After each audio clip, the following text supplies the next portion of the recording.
بسم الله الرحمن الرحيم وَإِنَّ مِنْهُمْ لَفَرِيقًا يَلْوُونَ أَلْسِنَتَهُمْ بِالْكِتَابِ لِتَحْسَبُوهُ مِنَ الْكِتَابِ وَمَا هُوَ مِنَ الْكِتَابِ وَيَقُولُونَ هُوَ مِنْ عِنْدِ اللَّهِ وَمَا هُوَ مِنْ عِنْدِ اللَّهِ وَيَقُولُونَ عَلَى اللَّهِ الْكَذِبَ وَهُمْ يَعْلَمُونَ۔ مسئلہ اہل کتاب کی خیانتوں کا ذکر ہو رہا تھا۔ مذہب میں یعنی علمی خیانت بھی وہ کرتے، عملی خیانت یعنی مال میں بھی وہ خیانت کرتے، اور وعدے اور عہد کے بھی خائن تھے، وعدہ خلاف بھی تھے اور عہد بھی توڑتے تھے۔ آج کی آیت مبارکہ میں ان کی ایک اور خیانت کا تذکرہ ہے، اور یہ بڑی خطرناک خیانت ہے کہ ان میں سے ایک گروہ ایسا بھی ہے اہل کتاب سے، چاہے یہودی ہو یا عیسائی، کہ وہ جب کتاب بیان کرتا ہے تورات و انجیل تو بیان کرتے ہوئے زبان کو ٹیڑھا کر کے بیان کرتا ہے، یعنی لفظ اور ہوتا ہے اور اسے بنا اور دیتا ہے، یا اللہ نے لفظ اور اتارا ہوتا ہے، مسئلہ اور ہوتا ہے اور وہ تشریح اور بیان کرتا ہے، اور اپنی مرضی کے مسائل کتاب کے اندر داخل کرتا ہے اور کتاب کا اصل مسئلہ وہاں سے نکال دیتا ہے۔ چنانچہ انہوں نے زنا کی سزا کو کتاب سے نکالا تھا۔ رسول اللہ صلی اللہ علیہ وسلم نے فرمایا نہ بھائی یہ پہلی کتابوں میں موجود ہے، لے آؤ کتاب۔ تو وہ پڑھتا تھا لیکن آگے ہاتھ رکھ لیتا، کہتا یہ دیکھو جی نہیں لکھا ہوا۔ فرمایا ہاتھ ہٹا، تو کتاب میں لکھا ہوا تھا زانی کی سزا کیا ہے۔ تو یہ حرکت ان کی قرآن مقدس نے ذکر کی کہ وہ کتاب کے اندر تحریف کرتے۔ تو یہ بہت بڑا گناہ ہے کہ اللہ کی کلام کو تبدیل کر دیا جائے، اور اس سے بڑا گناہ یہ ہے کہ اپنی بات کو پھر لوگوں کو بتاتے تھے کہ یہی اللہ نے اتاری ہے۔ پہلا گناہ یہ اللہ کی بات نہ بتائی، اپنی بات لکھ دی، اور اگلا گناہ یہ کہ لوگوں کو کہا کہ اللہ نے یہی اتارا ہے۔ تو اس خیانت کا تذکرہ اس آیت مبارکہ میں ہے۔ اللہ فرماتے ہیں وَيَقُولُونَ عَلَى اللَّهِ الْكَذِبَ وَهُمْ يَعْلَمُونَ۔ اب اگلی ہٹ دھرمی یہ ہے، ایک بندہ ہے وہ جاہل ہے، جہالت سے کرتا ہے، تو جہالت عذر نہیں لیکن وہ جہالت سے کرتا ہے۔ ایک بندہ ہے اسے اپنا مذہبی پیشوا بتاتا ہے، اس کے پیچھے چل پڑتا ہے، اگرچہ یہ عذر نہیں، جہنم سے اس سے بھی نہیں بچے گا، لیکن پھر بھی بات سمجھ میں آتی ہے۔ لیکن یہ جانتے ہوئے اپنے الفاظ کتاب میں داخل کر کے پھر ہٹ دھرمی سے کہتے ہیں اللہ نے اتارے ہیں۔ تو ان سے بڑا ظالم اور کوئی نہیں، اس کا تذکرہ ہے۔ وَإِنَّ مِنْهُمْ لَفَرِيقًا يَلْوُونَ أَلْسِنَتَهُمْ بِالْكِتَابِ۔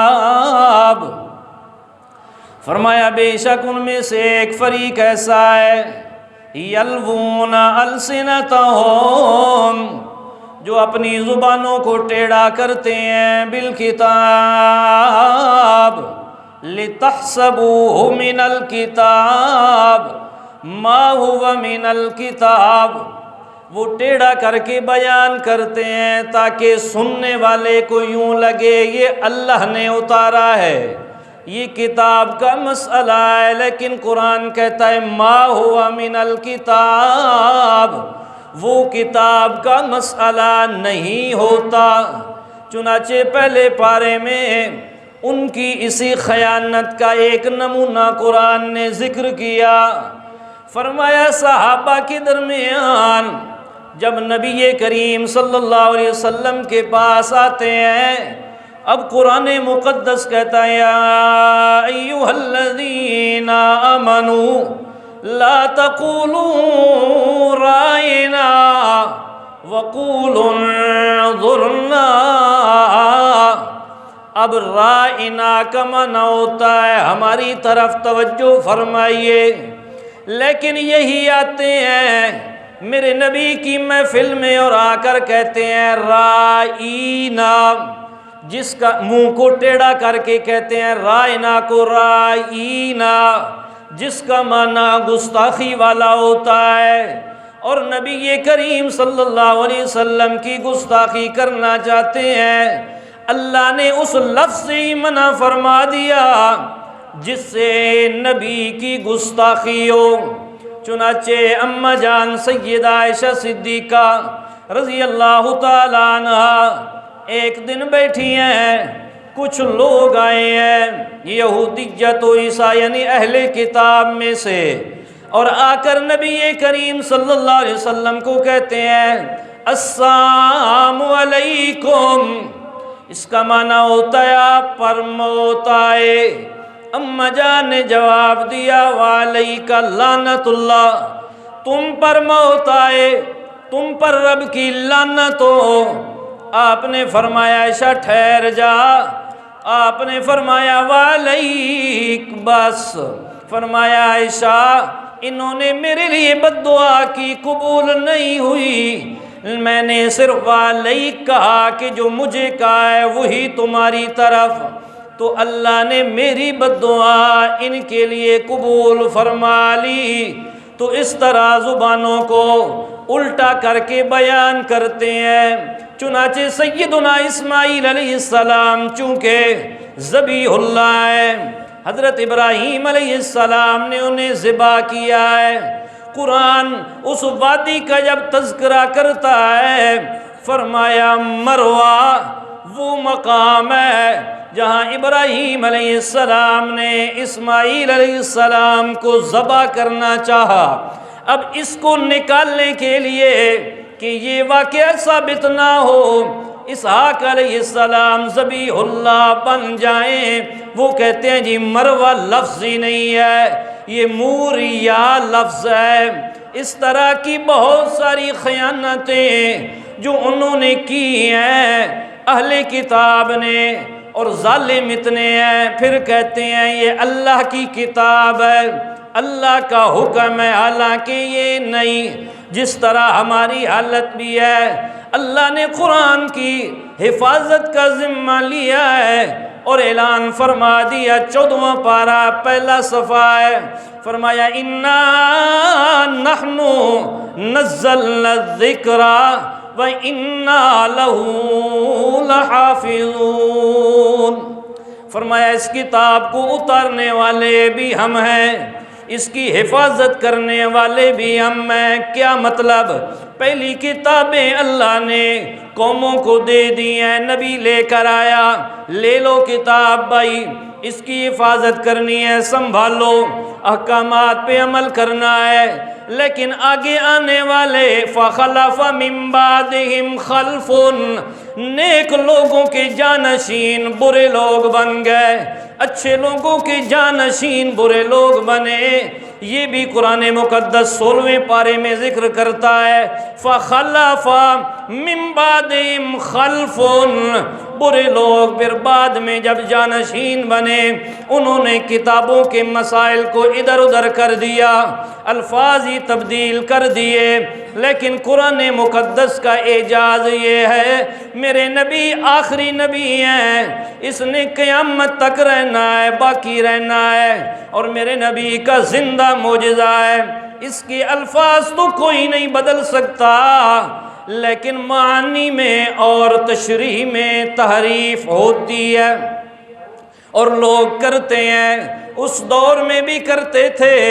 ہر دور میں کرتے رہے ہیں، آج بھی کرتے ہیں، اور مختلف الفاظوں کے ساتھ کرتے ہیں۔ اب مثلا قرآن مقدس کا مضمون یہ ہے، اللہ کا قرآن ذکر کرتا ہے، میرے نبی صلی اللہ علیہ وسلم کو کہتا ہے احمد، احمد نام کا ایک نبی آنے والا ہے، تو مرزا کہتا ہے چونکہ محمد نام ان کا ہے، احمد میرا ہے، تو وہ احمد میں ہوں۔ قرآن مقدس دوسرے مقام پہ کہتا ہے لیکن رسول اللہ و خاتم النبیین، یہ میرے آخری نبی ہیں اور ان پر میں نے نبوت ختم کر دی ہے۔ لیکن خاتم کا معنی ایک مہر بھی ہوتا ہے۔ اب اس سے مرزا کہتا ہے جو آخری نبی کو اللہ نے مہر عطا کی ہے، ان کے بعد ویسے نبی نہیں آ سکتا، لیکن وہ جس پر مہر لگائیں وہ نبی بن سکتا ہے۔ چنانچہ اللہ کے نبی نے مجھ پر مہر لگائی ہے، اس لیے میں نبی ہوں۔ پھر قرآن مقدس میں لفظ آتا ہے ربوا، وہ کہتا ہے ہمارے اس شہر کا تذکرہ ہے، تو لفظ تو چینج نہیں کر سکتا لیکن معنی میں تبدیلیاں ضرور کرتا ہے۔ وجہ یہ ہے ہر دور میں اپنے پیٹ کی خاطر، اپنی پارٹی کی خاطر، اپنی وجاہت کی خاطر، اپنی عزت کی خاطر لوگوں نے بڑے بڑے ظلم کیے ہیں، انہی میں سے یہ بھی تھا۔ اور اسی طرح کئی قرآن مقدس کی ایسی آیات موجود ہیں، خواہ ان کے الفاظ کو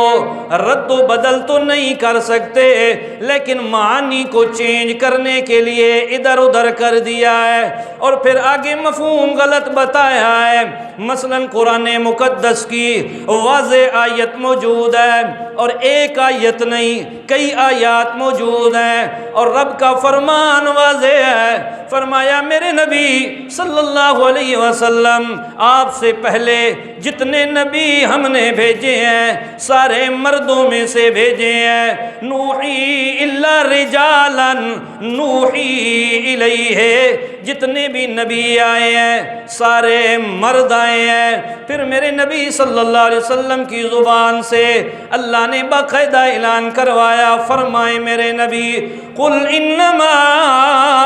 انا بشر مثلکم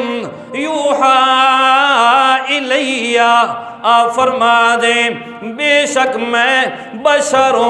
مثلکم، تمہاری طرح کا ایک انسان ہوں، تم بھی آدم کی اولاد میں بھی آدم کی اولاد، تم بھی جن سے بشریہ میں بھی جن سے بشریہ، لیکن فضیلت میری زیادہ ہے، عظمت میری زیادہ ہے، عزت میری زیادہ ہے، شان میرا زیادہ ہے، مقام میرا زیادہ ہے۔ امام الانبیاء میں ہوں، فخر الانبیاء میں ہوں، قرآن مجھ پہ اترا ہے، جبرائیل میرے پاس آتا ہے، رب کے بعد میرا مقام ہے، یہ ساری عزتیں میرے لیے ہیں۔ اور یوحی الیہ،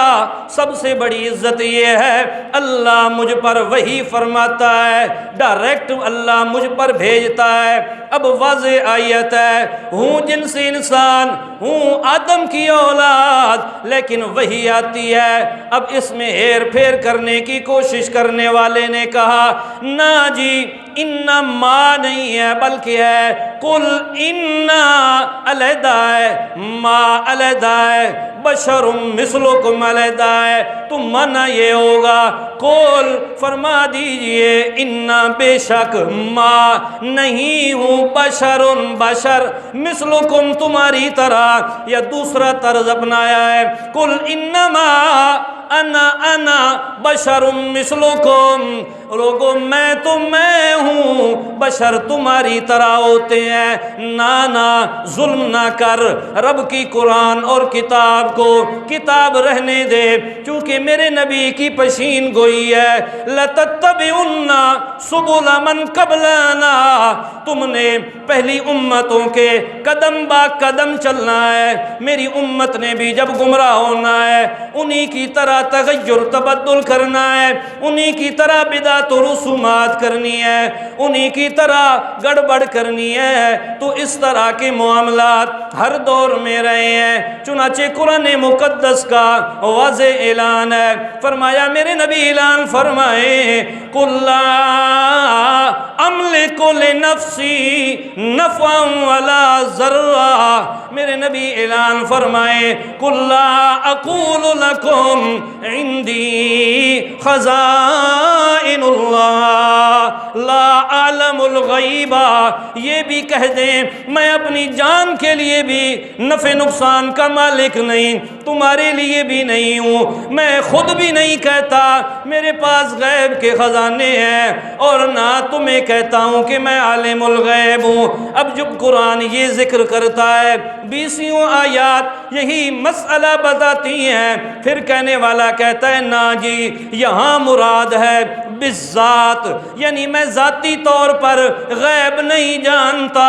مجھے اللہ نے عطا کیا ہے، عطائی طور پر جانتا ہوں۔ تو سوال میرا یہ ہے صرف میرا نبی جانتا ہے یا سارے نبی جانتے ہیں؟ صرف سارے نبی جانتے ہیں یا اولیاء بھی جانتے ہیں؟ صرف اولیاء جانتے ہیں یا مومنین بھی جانتے ہیں؟ مومنین جانتے ہیں یا ان کے خادمین بھی جانتے ہیں؟ دعویٰ تیرا نبی کا ہے، دلیل تو بلی کی پیش کرتا ہے۔ جب مہمان آتے تھے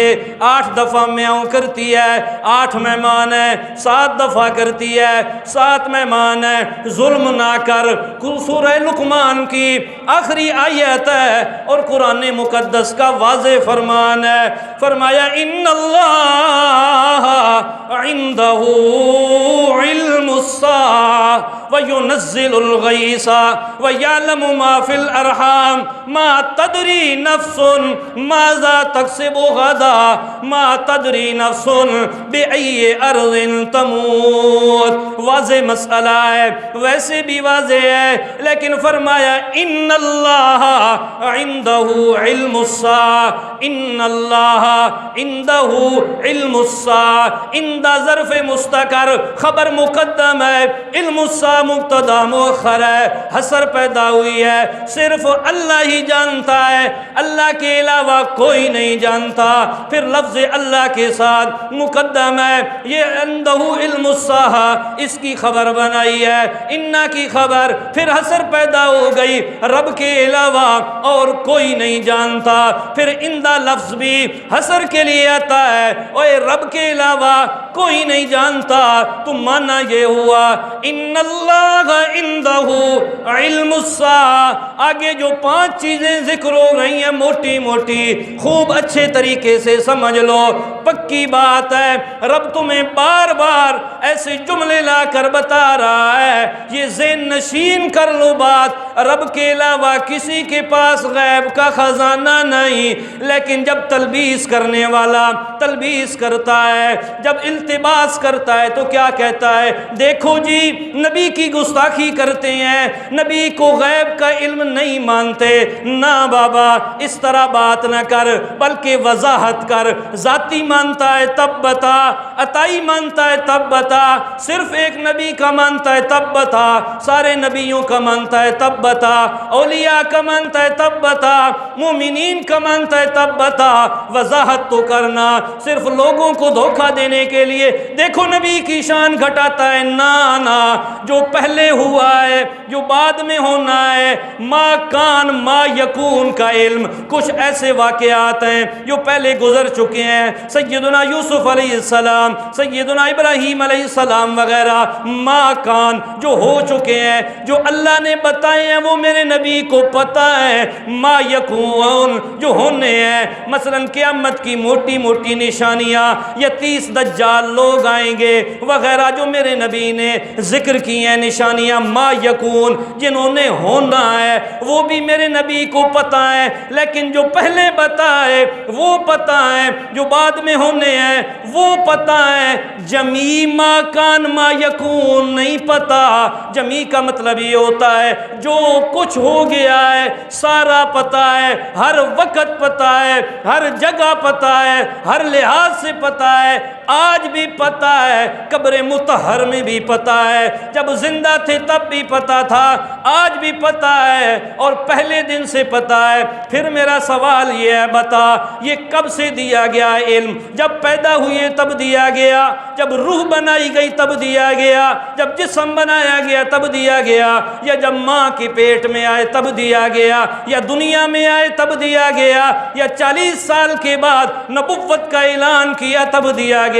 تو خود ہی متفق نہیں ہے۔ ایک تیرا کہتا ہے جب پیدائش ہوئی تب دیا گیا، دوسرا کہتا ہے عالم ارواح میں دیا گیا، تیسرا کہتا ہے 40 سال کے بعد دیا گیا، اور چوتھے نے کمال کیا ہے، اس نے کہا جب قرآن مکمل ہوا تب دیا گیا ہے۔ اگلا سوال میرا یہ ہے، اب بتا میرے نبی کے علم غیب پر دلیل پیش کر۔ تو کہتا ہے قرآن مکمل ہوا تب دیا گیا، اب دلیل اس نے پیش کی، قرآن کہتا ہے ہم نے آپ کو سب کچھ دے دیا۔ میں نے کہا نا، یہ تو پہلے کیا ہے، تو کہتا ہے آخری آیت پہ دیا، ادھر دلیل پیش کر۔ تو یہ تلبیس ہوتی ہے، ایک جھوٹ بولا جاتا ہے، اسے چھپانے کے لیے دوسرا، پھر تیسرا، چوتھا، پانچواں، چھٹا۔ تو قرآن مقدس کا مسئلہ بالکل واضح ہے، روزے روشن کی طرح ہے، کوئی مانتا ہے تب بھی واضح ہے، کوئی نہیں مانتا تب بھی واضح ہے۔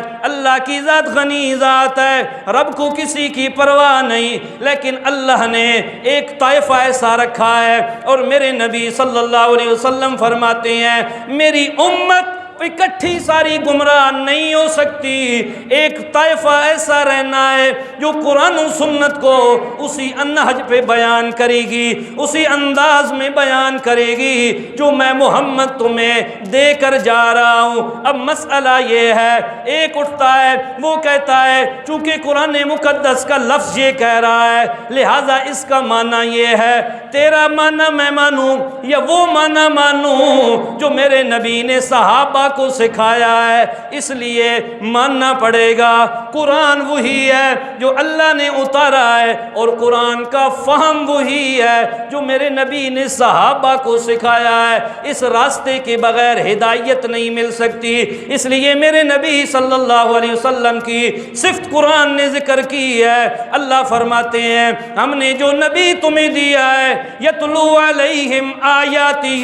ویزکیہم ویعلمہم الکتاب والحکمہ، صرف کتاب نہیں دی، کتاب سمجھانے والا نبی بھی دیا ہے، پھر نبی سے صحابہ نے سیکھا ہے، تابعین نے سیکھا ہے، تبع تابعین نے سیکھا ہے، ائمہ نے سیکھا ہے، یہ سند ہے، اور یہی تو میرا فخر ہے، یہی تو اسلام کا تر امتیاز ہے۔ آج میں بتا سکتا ہوں یہ آیت میں نے اپنے استاد سے سیکھی ہے، اس نے فلاں سے سیکھی ہے، اس نے فلاں سے سیکھی ہے، پھر ایک ایک استاذ کی پیدائش بتا سکتا ہوں، فلاں جگہ پیدا ہوا ہے، فلاں جگہ علم حاصل کیا ہے، فلاں جگہ وفات ہوئی ہے، اتنا بڑا عالم ہے، یہی تو تر امتیاز ہے۔ اس امتیاز سے نہ نکل، اسی مسئلے کو امام مسلم رحمہ اللہ نے مقدمہ میں ذکر کیا ہے، فرمایا الاسناد من الدین، سند دین میں سے ہے،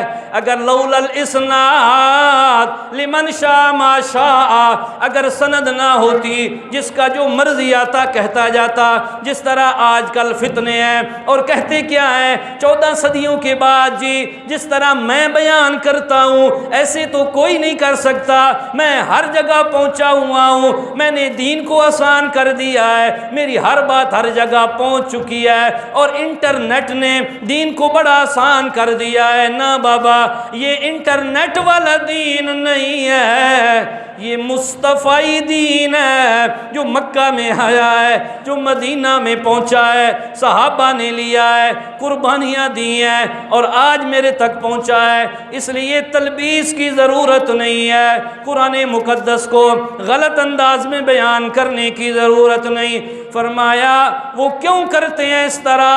تاکہ عوام سمجھے یہ اللہ کا حکم ہے، حالانکہ یہ اللہ کا حکم نہیں۔ وَيَقُولُونَ عَلَى اللَّهِ الْكَذِبَ وَهُمْ يَعْلَمُونَ،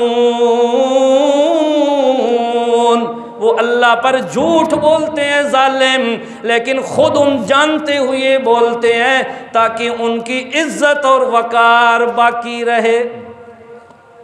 آئی بات سمجھ میں؟ کیا مسئلہ ذکر ہوا ہے کہ مسئلہ کتاب کا اور ہوتا ہے، اپنی طرف سے مسئلہ داخل کر دیتے ہیں، ایک گناہ۔ دوسرا گناہ یہ ہے کہ پھر کہتے ہیں یہ اللہ نے اتارا ہے۔ تیسری ہٹ دھرمی یہ ہے کہ جانتے بھی ہیں میں غلط کہہ رہا ہوں۔ آئی بات سمجھ میں؟ تو اس سے بڑا ظالم کائنات میں کوئی نہیں کہ جو اللہ کی کتاب کو جان بوجھ کر غلط بتائے، صرف اپنی وجاہت باقی رکھنے کے لیے اور لوگوں کا مال بٹورنے کے لیے۔ یہی معاملہ قرآن مقدس کے ساتھ بھی لوگ کرتے ہیں۔ اس کے لفظ تو تبدیل نہیں کر سکتے لیکن معنی بھی چینج کر دیتے ہیں، تشریح بھی چینج کر دیتے ہیں، اور وہی معنی اور تشریح معتبر ہے جو اللہ کے نبی صلی اللہ علیہ وسلم نے صحابہ کو سکھائی ہے۔ اس لیے فرمایا ما انا علیہ و اصحابی ترکت فیکم امرین کتاب اللہ و سنتی، کتاب اللہ رب کی کتاب اور سنت اس کتاب کی تشریح حدیث مبارکہ۔ اللہ عمل کی توفیق دے۔